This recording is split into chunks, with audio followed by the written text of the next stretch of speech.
Supreme court CBI ఆధ్వర్యంలో SIT ఏర్పాటు చేయడాన్ని తాము స్వాగతిస్తున్నట్టు వైఎస్ఆర్సీపీ జిల్లా అధ్యక్షుడు పి రవీంద్రనాథ్ రెడ్డి తెలిపారు. తిరుమల లడ్డీ కల్తీ ఆరోపణలపై సుప్రీంకోర్టు సిట్ నియమించడం చంద్రబాబుకు చంపపెట్టన్నారు. లడ్డూలో కల్తీ నెయ్యి వాడకపోయినా కల్తీ జరిగినట్టు చంద్రబాబు గోబెల్స్ ప్రచారం చేశారన్నారు.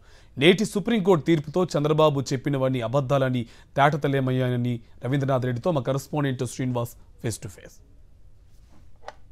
తిరుమల లడ్డూ తయారీలో వినియోగించేటువంటి నెయ్యిలో ఏదైతే జంతు కొవ్వు కలిసిందని చెప్పేసి చెప్పినటువంటి నేపథ్యంలో చాలా వివాదం రాజుకుంది. ఈరోజు సుప్రీంకోర్టులో కూడా దీని మీద విచారణ జరిగి ఒక కేంద్ర స్థాయిలో సిబిఐ అధికారులతో అదేవిధంగా ఫుడ్ సేఫ్టీ అధికారులతో ఒక కమిటీ వేసినటువంటి పరిస్థితి కూడా ఉంది. మన దగ్గర వైఎస్ఆర్ జిల్లాకు సంబంధించి వైఎస్ఆర్సీపీ అధ్యక్షులు ఉన్నారు, ఆయనతో మాట్లాడదాం. చెప్పండి సార్, ఈరోజు సుప్రీంకోర్టు ఇచ్చినటువంటి తీర్పుని మీరు ఏ విధంగా తీసుకుంటారు?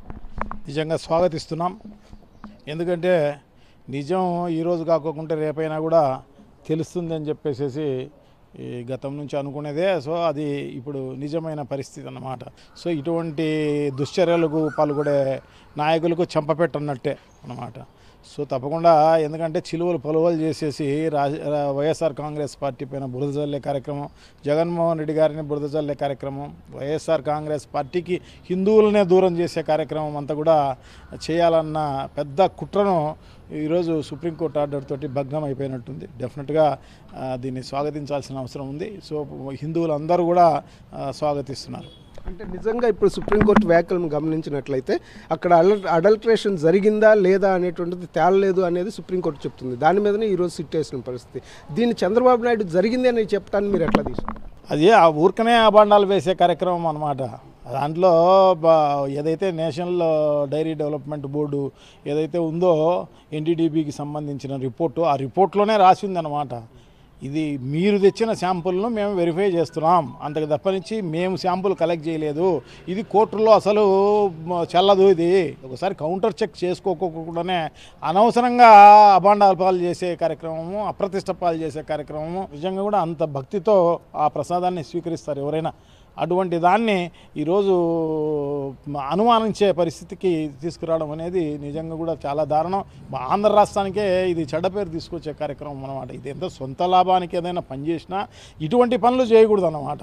రాష్ట్రాన్ని అబాస్ పాలు చేసే కార్యక్రమం, రాష్ట్రాన్ని అప్రతిష్ట పాలు చేసే కార్యక్రమము, దేవుళ్ళను కూడా మనం రాజకీయాల్లోకి తీసుకొచ్చే కార్యక్రమము, స్వలాభాని కోసం ఇంత దారుణంగా దిగజారే కార్యక్రమం చేయకూడదు. అది చంద్రబాబు గారు చేయడం జరిగింది. దాన్ని నమ్మి పవన్ కళ్యాణ్ కూడా చేసి పవన్ కళ్యాణ్ మోసపోయిన పరిస్థితి అన్నమాట. ఈరోజు సుప్రీంకోర్టు చేసినటువంటి వ్యాఖ్యలు ఇటు పురంధేశ్వరి కానీ పవన్ కళ్యాణ్ కూడా కొంత తప్పుబట్టే విధంగా మాట్లాడిన పరిస్థితి. దాన్ని ఎలా తీసుకుంటారు?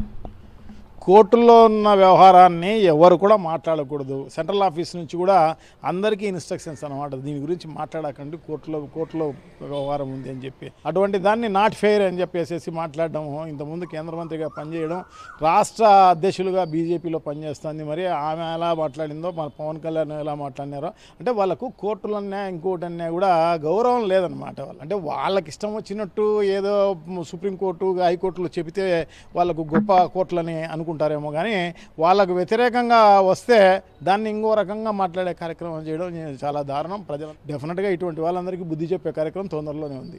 ఇటువంటి వాళ్ళందరికీ కూడా బుద్ధి చెప్పే కార్యక్రమం త్వరలోనే ఉందని చెప్పి అంటున్నారు. మొత్తం మీద సుప్రీంకోర్టు ఈరోజు ఏదైతే ప్రత్యేకంగా సిట్ ఏర్పాటు చేసిందో దాన్ని స్వాగతిస్తున్నాము. ఇప్పుడు నిజాలు అనేవి నిగ్గు తేలుతాయని కూడా ఆయన చెప్తున్న పరిస్థితి. కెమెరామెన్ రాముతో శ్రీనివాస్, సాక్షి న్యూస్, కడప నుంచి.